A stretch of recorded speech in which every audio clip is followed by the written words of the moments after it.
Բարի օր, Հանրային ռադիոյի եթերում առանց տողատակի հաղորդաշարի հերթական թողարկումն է, ես Լևոն Սարդարանն եմ, խոսել եւ խոսելու ենք խնդիրների մասին, որոնք ուզում են կամ պետք է ուզեն հասարակությանը 26 տարի առաջ այսօրը տեղի ունեցավ պետական մասշտաբների ահաբեկչություն, որին զոհ գնացին Ազգային ժողովի նախագահ Կարեն Դեմիրճյանը, վարչապետ Վազգեն Սարգսյանը, փոխնախագահներ Յուրի Բախշյանն ու Ռուբեն Միրոյանը, պատգամավորներ Արմենակ Արմենակյանը, Միքայել Քոթանյանը, Էնրիկ Աբրահամյանը եւ օպերատիվ կառավարման նախարար Լեոնարդ Պետրոսյանը, եւս 8 պատգամավոր վիրավորվել էր։ Եթե մի կողմ թողնեմ այդ լրագրողի օբյեկտիվության թեզը եւ երկու միտք ասեմ, որոնք ինձ անընդհատ ուղեկցել են այս ամբողջ բոլոր տարիների ընթացքում, հոկտեմբերի 27-ը դարձավ այն ջերբաժանը, որով Հայաստանի պատմությունը, նորագույն պատմությունը բաժանվեց մինչ եւ հետոյի, այն ինչ որ եղավ հոկտեմբերի 27-ից հետո եւ շարունակում է տեղի ունենալ, ուղիղ կապ ունի հոկտեմբերի 27-ի հետ եւ մի անգամ մի առիթով ես ասել էի, որ մեր ամենամեծ խնդիրներից մեկն այն է, որ մենք չենք կարողանում կամ չենք ցանկանում հասկանալ, որ հոկտեմբերի 27-ը 99 թվականի եւ 2020 թվականի սեպտեմբերի 27-ը դա միևնույն գործընթացի սկիզբն ու վերջն էին, ցիկլային իմաստով եմ ասում։ Բայց մի կողմ թողնենք նվաստից մտա եզրահանգումները, անցնենք բուն հարցազրույցին, իսկ այսօր իմ զրուցակիցն է Տիկին Անահիտ Բախշյանը, բարև ձեզ։ Բարև ձեզ։ Տիկին Բախշյան, պատմությունը չունի այդ եթեական ժամանակը, բայց եկեք մինչ ավելի կոնկրետ բաների մասին խոսելը, փորձենք այսպես մտածել, ինչ կլիներ, եթե չլիներ հոկտեմբերի 27-ը, կամ ինչեր չէին լինի, եթե չլիներ հոկտեմբերի 27-ը։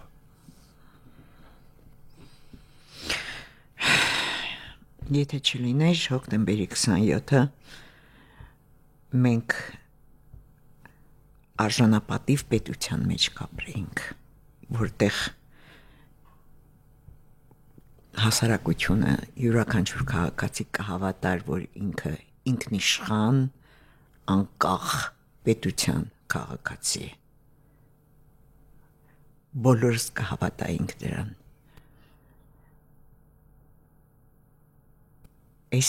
Այսօրվա նվաստացուցիչ վիճակը մեր պետության, ինչքան էլ ուզում են ներկայացնեն ինչ-որ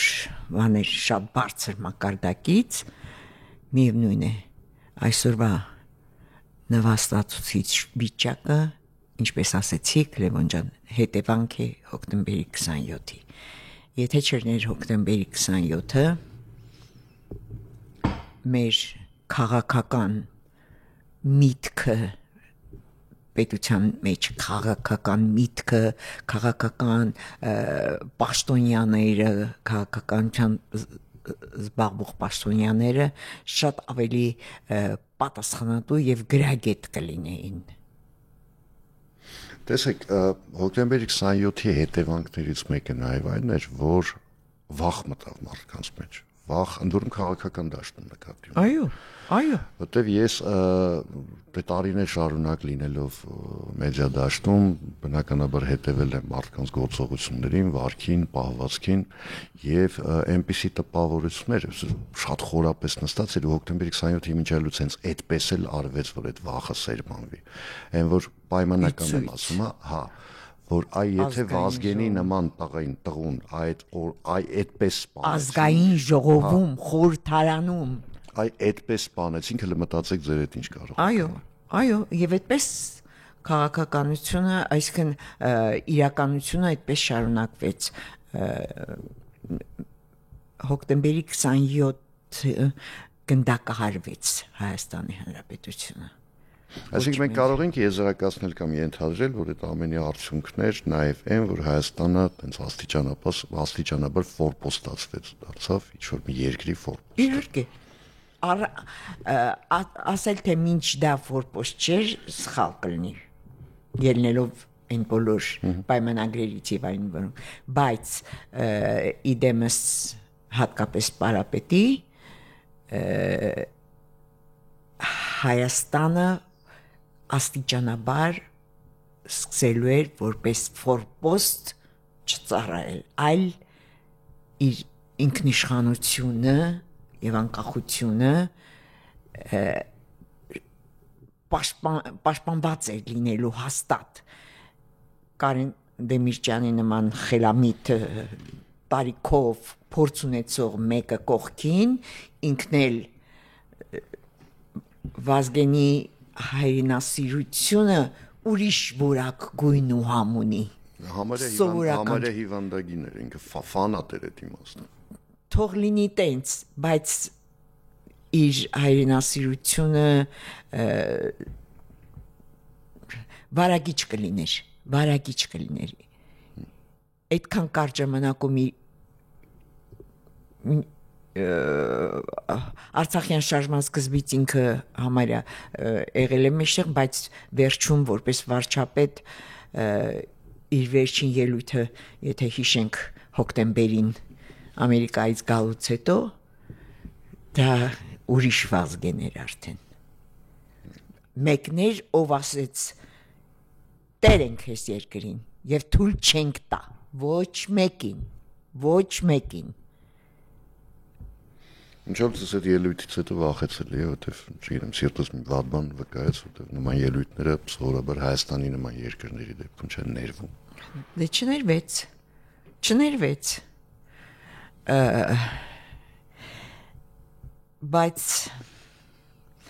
Բայց եկեք ասենք, որ կարոտենք այդպիսի ելույթների։ Թեկուզ կյանքի գնով։ Տիկին Բախշյան, դուք շարունակում եք կարծել, որ հոկտեմբերի 27-ը բացահայտված չէ։ Դուք պնդում եք, որ հոկտեմբերի 27-ը ամբողջությամբ բացահայտված չէ եւ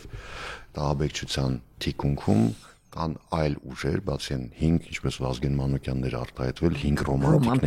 5 ռոմանտիկներից բացի էլի ուժեր կան, ընդ որում ոչ թե մարդիկ, այլ ուժեր։ Այո, ես պնդում եմ, համոզված եմ, որ 2003 թվականի այդ անջատված մասը, որ փակվեց, դա հերթական հանցագործություններ Հայաստան պետության դեմ, երբ չես բացահայտում թշնամուն և հականի համբանի չես ասում, որ դու պատվիրատուն ես, դու կազմակերպիչն ես, դու զենքը բերողն ես, դու ֆինանսավորողն ես, այդ ամեն ինչը հենց այնպես չեղավ, մարդիկին ֆինանսավորել են, եթե այդ բոլորը չես բացահայտում, կներես, դու լավ պետություն չես։ Դե ով պիտի բացահայտեր։ Հիմա եկեք վիճակաբանով նայենք, ժամանակագրությամբ նայենք, տեսեք 1999 թվականի նոյեմբերին այն ժամանակ Հայաստանի Հանրապետության գործող նախագահ Ռոբերտ Քոչարյան 4 լրատվամիջոցի տված հարցազրույցի ժամանակ հայտարարեց, որ ըստ էության 27-ը արդեն բացահայտված է։ Նոյեմբերին բացահայտված է, որովհետև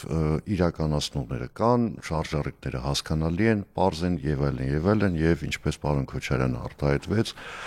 գյուղական սովորական участковին, կարող էր այդ գործը բացահայտել։ Հիմա դրանից հետո ինչ պետք է ակնկալի։ Հետո ոչ շատ հետո, ինչ որ մի առժամանակ անց արդեն Արամ Սարգսյանին հանեցին վարչապետի պաշտոնից այդ թիմով, ընդ որում այդ թիմը, որ ասում էր մենք հետամուտ ենք լինել։ Հունիսին էլ ազատ արձակեցին բոլոր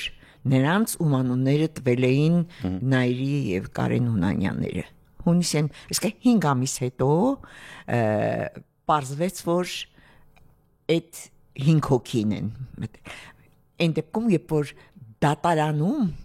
դատախազ Մարտիրոսյան Հակոբը բացահայտեց դատախազը, որ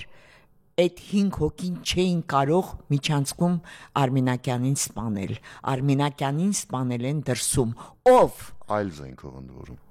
Այլ զենքով։ Ովքեր? Ով? Այդ հարցի պատասխանը չտրվեց, բայց հերթով մեռան բոլոր այն մարդիկ, ովքեր ականատեսն էին եղել, տեսել էին, լսել էին, պատի հետևում եւ այլն։ Այդ 5-ից մինչև 2-ն են մնացել։ Այո։ 2 եղբայր են մնացել։ Այո։ Էլեկտրիկը էլեկտրահարվեց, Քերին ասեց ես բացահայտում եմ պիտի նախ հոգեկան խանգարում մասին մարդը հոգեկան խանգարում ունի հետո կախվեց, այսպես կարելի շարունակել։ Այն մնացած վկաները մեկը ավտովթարից մահացավ, մեկը քաղցկեղից մահացավ, մեկը չգիտեմ ազգային ժողովի տարածքում կախվեց։ Մեկ այնքան փիստ բաներ եմ ուզում ասել։ Այնքան չեք պատկերացնի ոնց եմ ուզում հայոյել։ Այն դատավոր Ուզունյանին երբ 2003-ին այդ գործը անջատված մասը փակում էին, բազմաթիվ միջնորդություններ արվեցին Յունշվի կողմից, Դեմիրճյանի փաստաբանի կողմից, ոչ մեկին ընթացք չտրվեց։ Ու մենք լուր թողեցինք, որ դուրս եկանք։ Ես զարմանում եմ, մեզ վրա եմ զարմանում, դժողներիս վրա եմ զարմանում։ Կազմակերպիչների մասով տեսեք մի հետաքրքիր դրվագ կա, որը կապված է այդ Նայիրի եւ Կարեն Հումանյանների բնակության հետ Ղրիմում։ Այո։ Մի քանի տարի։ Ընդ որում ես գիտեմ, որ քննչական խումբ մեկնել էր այնտեղ ինչ որ հարցեր քննել էին մի քանիսին, ինչ որ հարցուփորձ էին արել, հետո սուսուփուս հետ էին եկել։ Թե ինչով էին իրականում զբաղվել այնտեղ այդ եղբայրները, մինչև այսօր հայտնի չի։ Ես եզրակացություններ ու ենթադրություններ անցյալ տարի ազատությունը Հեղինեն Բունյացյան մի ժամանոց ռեպորտաժ արեց։ Տեսել եմ։ Մարդը ցույց է տալիս գիծը, դրանց հետագիծը, ում հետ են շփվել, ինչ են արել։ Ես դա ուղիղ ուղարկել եմ քննչականին, ամիջապես։ Այնտեղ դրվագներ կան, որոնց մասին Հեղինեի նյութի մեջ չկար։ Իրականում։ Ասենք ես էլ մի երկու բան գիտեմ, այն ժամանակ էի իմացել, բայց դրանք չկան, այսինքն ըստ էության, բայց դա լրագրողների հայտնաբերելու կամ հրապարակելու խնդիրներ չեն, հա։ Հա, ես ինքս էլ կարող եմ ինչ-որ ասեկոսեների հիման վրա պայմանական ասում։ Չէ, պնդումներ անել ենթադրենք, բայց դա ես ինձ թույլ տալ չեմ կարող նախ, որովհետև ես քննչական մարմին չեմ։ Առաջինը, երկրորդը, ես ինքս չեմ եղել Ղրիմում, այսինքն երկաթ բետոնե ապացույցներ չունեմ։ Հիմա, եթե Ղրիմի այդ դրվագը ամբողջությամբ մեջտեղ գար,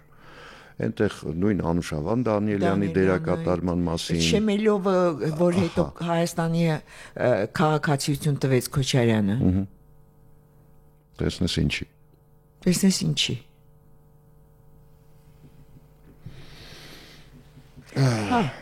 Հետո ինչ, մենք քննչական մարմին չենք,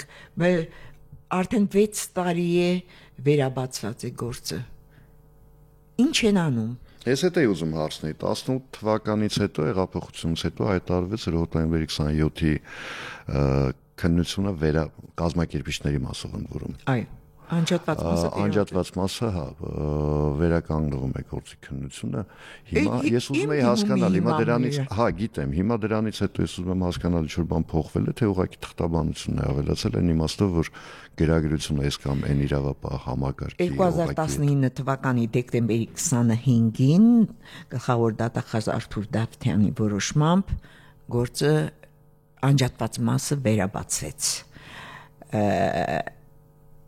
Եվ ես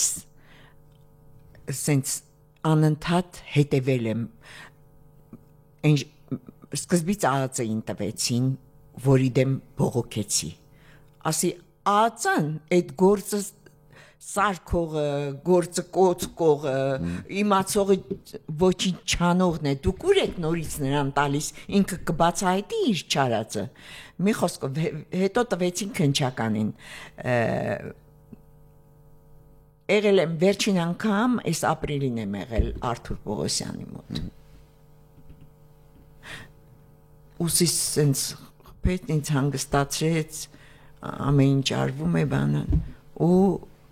ընդ որում մենակ չեմ գնացել, Տարոն Սահակյանի հետ եմ գնացել, այդ Տարոն Սահակյանին էլ կանչեք խոսեցրեք, այդ մարդը եղել է 2001 թվականից 99-ի հոկտեմբերի 27-ին պատգամավոր է եղել, այդ օրը ներկա չի եղել, դժողների մեջ չի, բայց հետո Անդրանիկ Մարգարյանի կառավարության օրոք եղել է Հայաստանի կառավարության ներկայացուցիչը Ռուսաստանի կառավարությունում այդ մարդը ինչեր է ասում պայթեց գորած ջված ոչ մեկը բան տեղ չի դնում ինքը կոնկրետ ցույցատալի ով է ֆինանսավորել հոկտեմբերի 27-ը անունները տալիս չեն կանչում արերեսում չեն անում Ինչ ուզես Ասենք կներեք էլի երբ 99-2000 թվականին 2001-ին 3-ին կազմակերպիչների մասով այսպես գործը քնեցնում էին ինչքան էլ դա սարսափելի ասել ես ինչ որ չափով հասկանում էի այն իմաստով է ասում ես հասկանում եմ որովհետև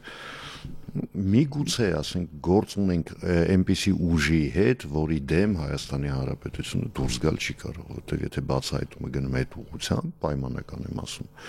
դա ըստ էության կարող է նշանակի նույնիսկ անգամ մինչև պատերազմի հայտարարում ասենք ի վերջո եղավ Չէ, ես Ադրբեջանին նկատի չունեի։ Ես էլ Ռուսաստանին նկատի։ Ես ուղիղ եմ ասում, ես Ռուսաստանին նկատի ունեմ։ Հիմա վախենում էին Ռուսաստանից, չէին տալիս անունը։ Հիմա կարծես թե մենք ֆորպոստ չենք Ռուսաստանի համենայն դեպս ինչու ենք լռում, ինչու ենք մոռացության տալիս Ես ավելին ասեմ, էլի վիրավորված եմ, որովհետև զգում եմ, որ ուզում են մոռանալ, ուզում են փակել այդ էջը պատմության։ Ոնց կարելի է։ Մտեք ազգային ժողովի թանգարան կոչված տեղը։ Ոչ մի հիշատակում չկա հոկտեմբերի 27-ի մասին։ Ոչ մի։ Ոնց կարելի է։ Ես արդեն մեռած այս մասին ասելով նախագահ ազգային ժողովի նախագահային հրապարակավ նամակ եմ գրել, անձնական նամակ եմ գրել, տարբեր լրագրողների ասել եմ, մարդիկ գնացել են, նայել են, դրա մասին խոսել են, ոչ մի հետևանք։ Հիմա այսօր ազգային ժողովում լինելու է հերթական այդ եղել արդեն։ Ոնց եղել է։ Ժամ 2-ին ենք գնալու։ Հա, չէ, առավոտյան եղել է, հետո։ Հա։ Այսքան վարչապետը արդեն եղել է, ափսոս, ես կուզենայի իրեն հիշեցնել 2023 թվականի սեպտեմբերի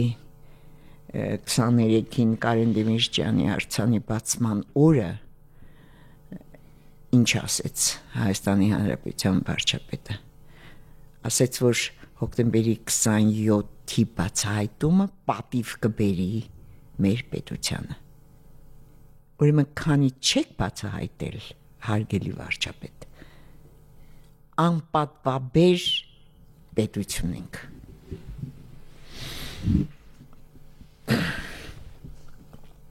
Մի քիչ ծանր զրույց է ստացվում Տիկին Բախշյան բայց ոնց կարող է ծանր չլինել այս զրույցը տեսեք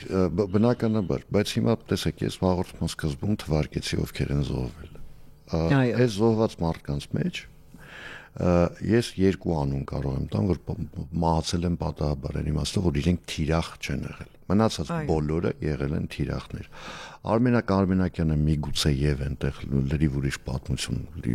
տեսել է ինչ որ բան որ չպետք է տեսներ որտեղ ինքը թիրախ չէր կարող լինել այդ դեպքում Միրոյանի սպանությունը այդպես էլ անհասկանալի մնաց ովքեր են իրականացրել որտեղ ընդհանրապես դահլիճում չէր ինքը իսկ այնտեղ որտեղ որ ինքը սպանվել էր այս 5-ից որևէ մեկ այդտեղ մուտք չի ունեցել չեն մտել այդտեղ ուղղակի եւ թե Միրոյանը քանի որ իրանից խոսք գնաց թե Կարեն Դեմիրճյանը թե Վազգեն Սարգսյանը թե Յուրի Բախշյանը թե Լեոնարդ Պետրոսյանը սպանվել են նպատակային Լեոնարդին սենց կոնկրետ երրորդ ճաշի մեջտեղը նստած ուղիղ կրակել են իսկ Լեոնարդը Արցախի առաջին վարչապետն էր Հիմա